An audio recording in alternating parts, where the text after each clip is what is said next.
Well, did you hear the one about the comedian elected to the U.S. Senate? Well, we are all still waiting for that punchline. Senate Majority Leader Harry Reid says he will seat Minnesota Democrat Al Franken, quote, probably. In the meantime, a formal trial is set to begin on Monday as Republican Norm Coleman continues to challenge the results of the latest recount that puts Franken up by 225 votes. Shira Toplitz is a political writer with Capitol Hill's Roll Call newspaper. Good morning to you. Thanks for having me, I'm glad you're here. I'm curious, what is going to be the focus precisely of Monday's trial?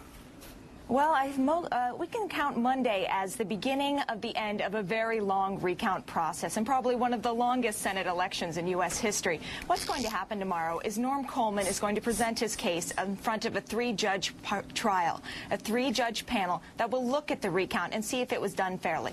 Now, Coleman's campaign has very specifically laid out areas and reasons why they believe the recount was inconsistent and why they fell behind in the recount.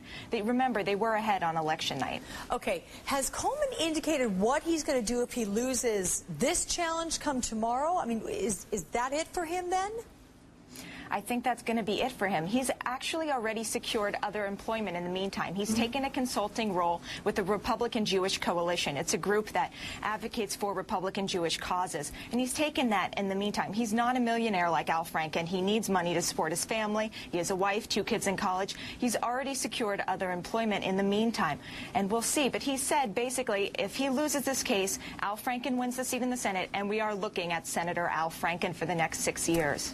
Shira, is it clear that Al Franken has won? I mean, if he gets seated, will there be no tainting of this? Any questions lingering in people's minds that maybe had they recounted again or again that these ballots would have come in differently?